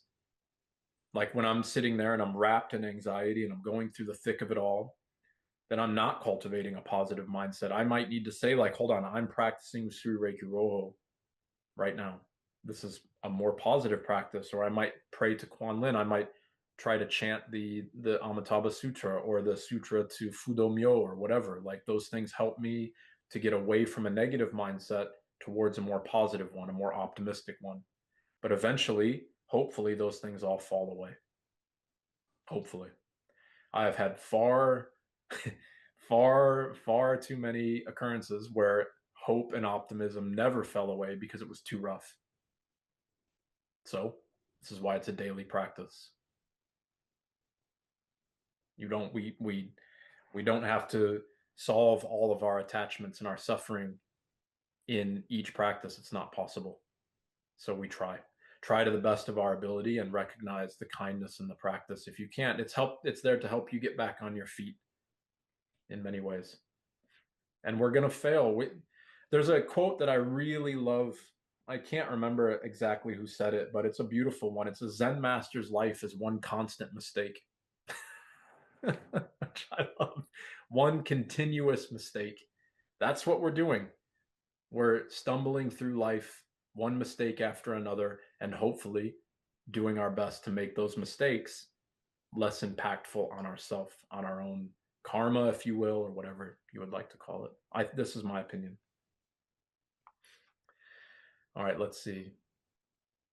There's a really good question. We've got about 20 more minutes here, and then wow, we're already at almost a 2-hour mark. So thank you everybody for for listening to me. I hope it's been it's been beneficial to you. You're very patient. You're very kind. All right. Reinforcing the traditional way to perform distance Reiki by embodying the symbols. This is from the Usui Reiki Ryoho group, rather than externalizing those practices. Yeah, this is, again, I think this is an aspect of the practice. I've covered this on my YouTube channel, and I think this is an aspect of the practice that is quite often just misunderstood and mistaught. The symbols are almost universally taught as an externalized thing. Like, I would bet you're here listening now or in the future because you have a practice of Reiki. I would bet with full certainty that every single one of you have heard somebody say something like, let me just chokore the room. Let me just clean the energy of this room by putting chokore on it. Or I've heard people say that they can start their car with dead battery with chokore, or they charge their phone with Reiki energy. Like, I wish that's how it was, but I've never seen that. I can't do that. I've never seen anybody that can do that. That's an externalized belief. So if we start to view the symbols, each and every one of the 4 symbols of Usui Reiki Ryoho, they all have a meaning. Chokure, Seihiki, Honjaze Shone, Daikomyo. They are the exact same as the journey of the precepts, the self-treatment, and then the Reiju. If you think of Daikomyo as like the Reiju meaning I've worked through myself to be at peace so I can recognize Daikomyo. In order to get there, I have to work through my attachments. So I have to scan myself with chokure. When I find my suffering, my attachments, my belief, my delusions, my victories, everything that's busy in my mind, then I soften that with seihiki. Hold on, I'm not my victories and my attachments and my suffering. I'm trying to be balanced. So neutral awareness is seihiki. If I can be neutrally aware of my state of being, then I start to recognize that my state of being is a function of my mind. And that starts to soften. If my mind is quiet, then I start to recognize that I am all of you and you are all of me and everything is connected. Honjaze Shone. If we believe that we can invoke a symbol and then and only then we somehow have the power to send Reiki to somebody else, I think we're missing the point.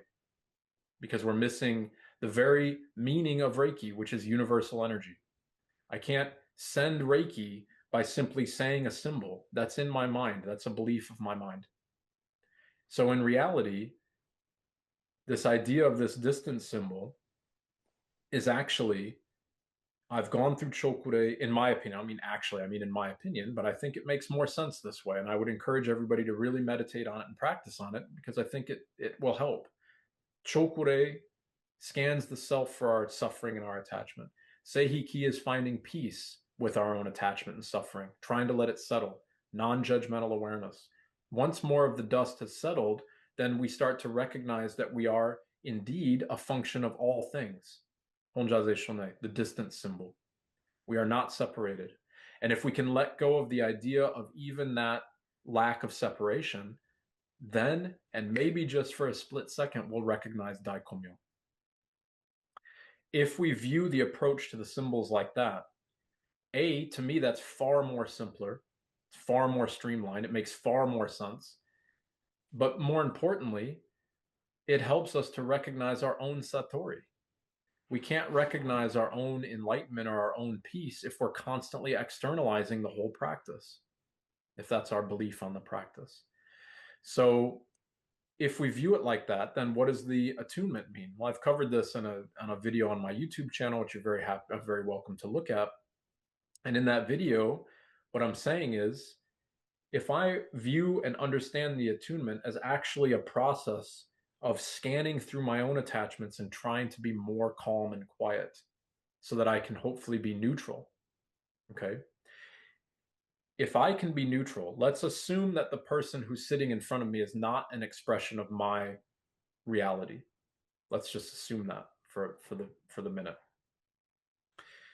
And further, let's assume that I have via my daily practice, most likely my practice, because they're just by the nature of them coming and getting an attunement, the likelihood of me being able to find stillness in myself, it being greater than the person on the chair, is most likely the case. Okay. Just like if I go and I see somebody who is more advanced in the practice than me, which there's many, many people like that, then they are most likely able to cultivate more stillness than I am. So just me being in the proximity of their stillness will help me be more still.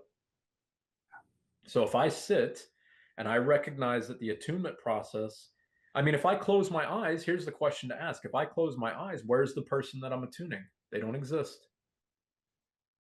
If I can let go of it, if I can let go of the senses of it, then they don't exist. So if I cultivate that stillness, even if my hands are on the person, then their chaos, their belief, their attachment, their expectation, whatever it might be, will soften, hopefully. And maybe they'll catch a glimpse of their own Honjaze Shonei or Daikomyo, and maybe it's for the first time.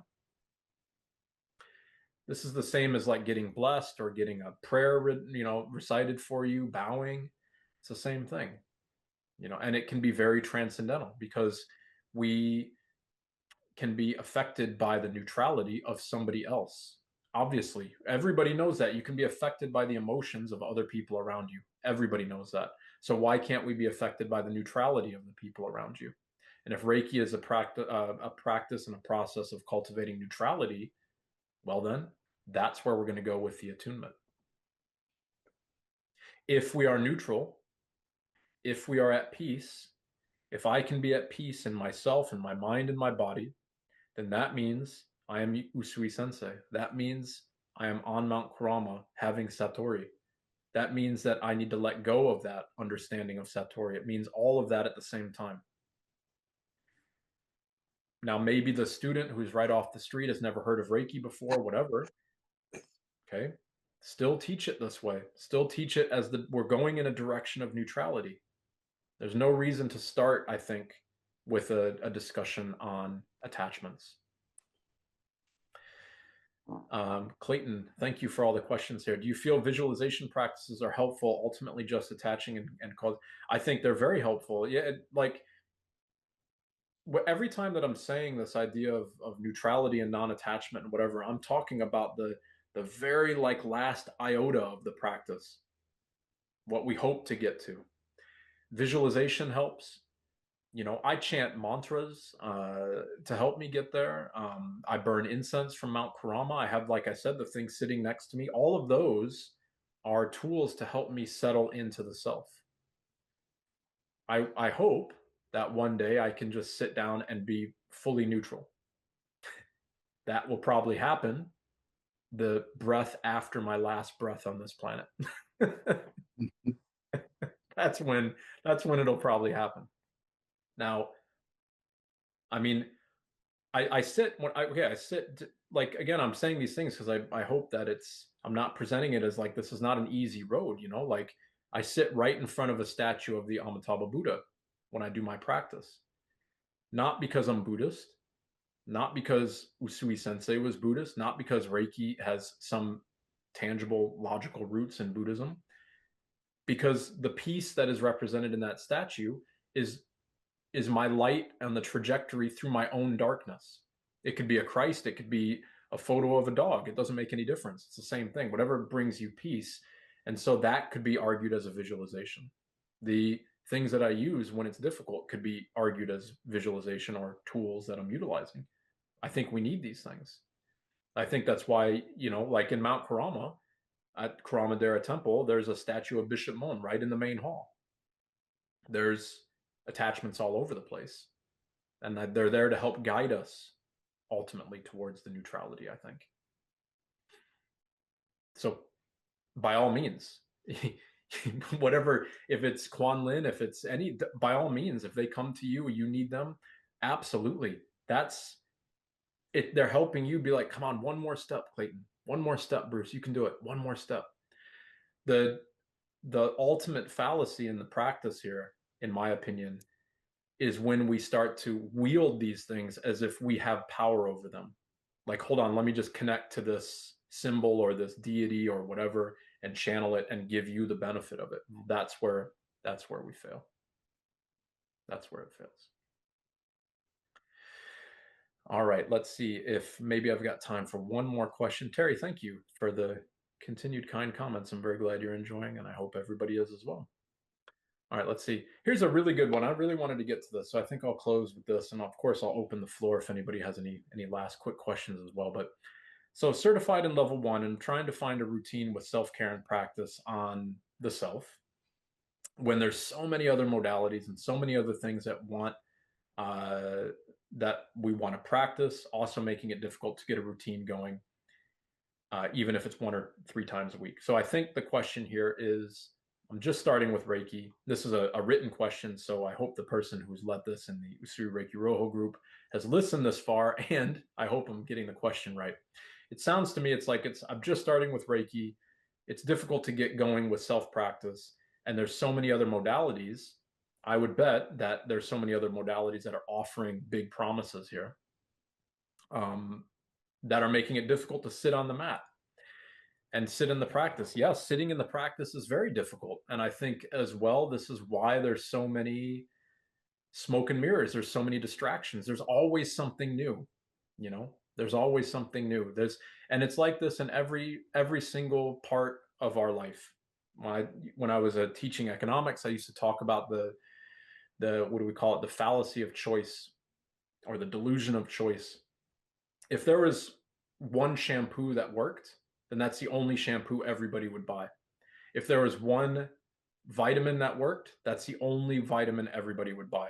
Naturally, through capitalism, that's how it would work. We would all gravitate to the one thing that works. Nothing works. So any new thing is a distraction from the stillness in yourself. That's the only truth that we can get to. So I think by recognizing that the journey can be difficult, recognizing that the journey inward to the self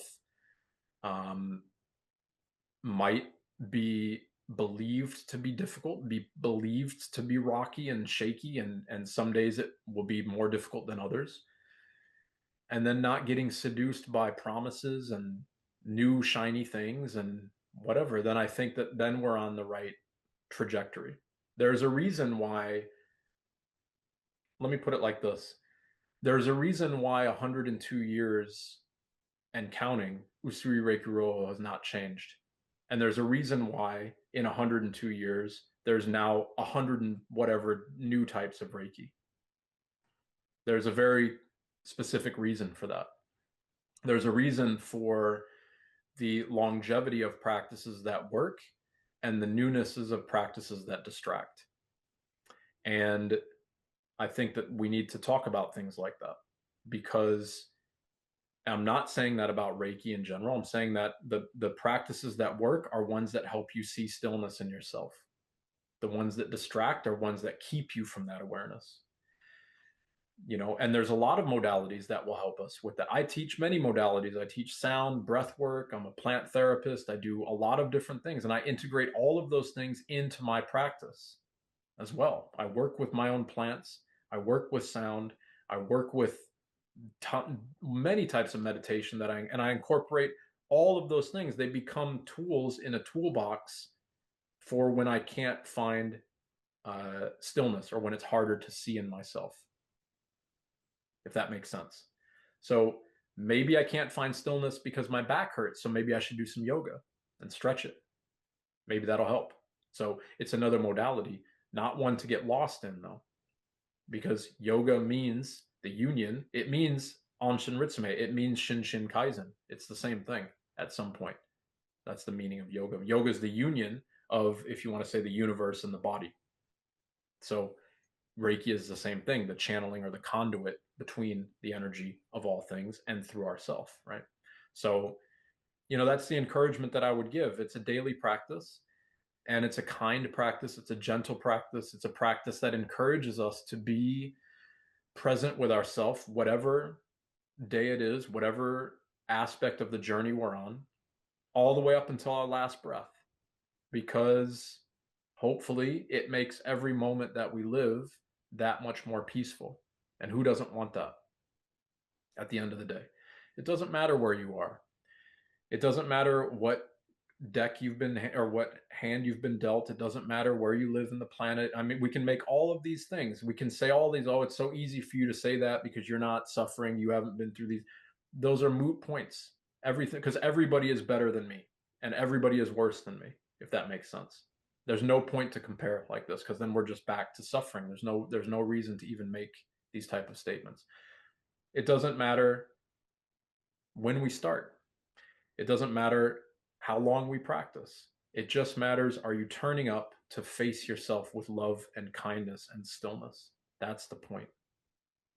And maybe we can recognize that Usui Sensei is Kenon, and Kenon is the Virgin Mary, and the Virgin Mary is your grandmother, and your grandmother is you, and you are your dog, and the dog is the tree outside.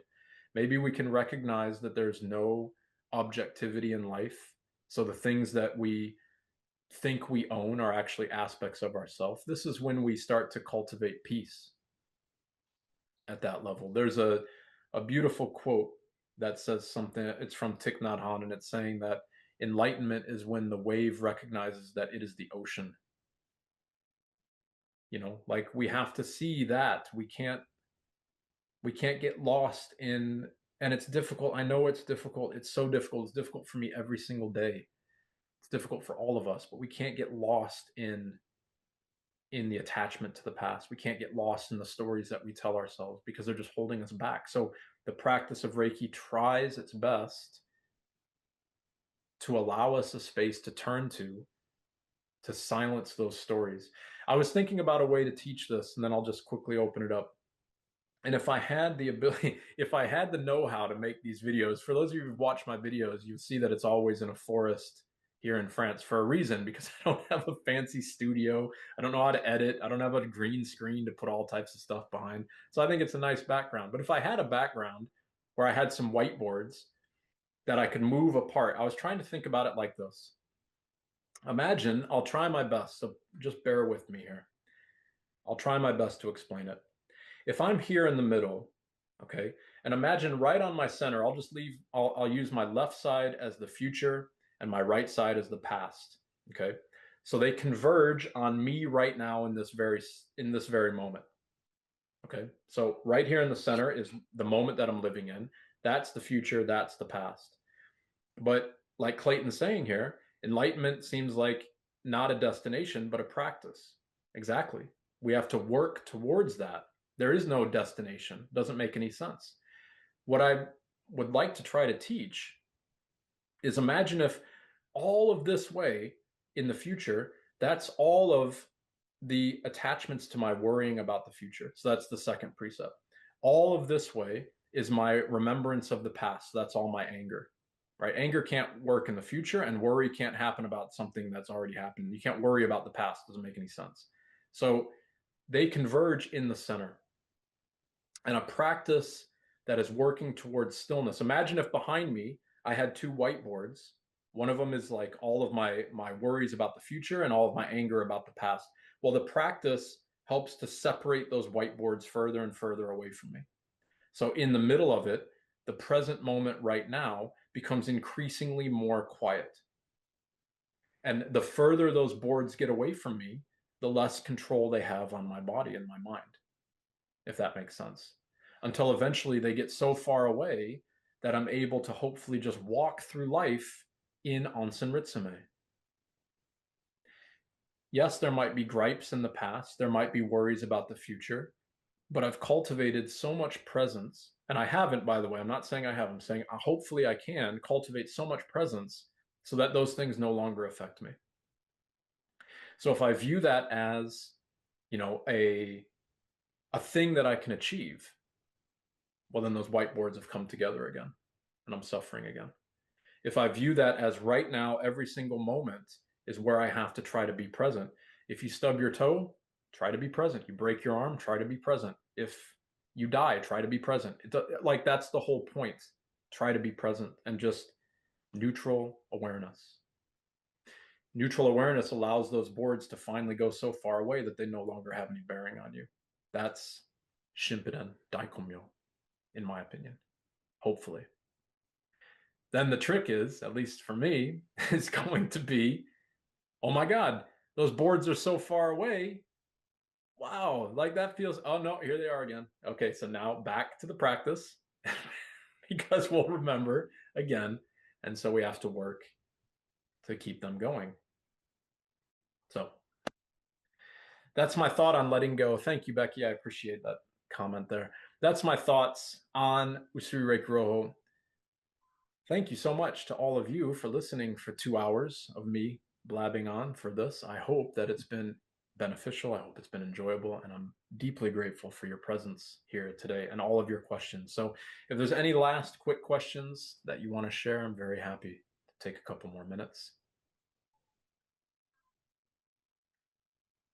All right. Well, everybody, thank you so much. As always, be well, In Gassho to all of you. And thank you for being here. And I hope this has been beneficial to your journey and practice with Usui Reiki Ryoho. Thanks so much for the support. Hope to see you again. Take care, everybody. Bye-bye.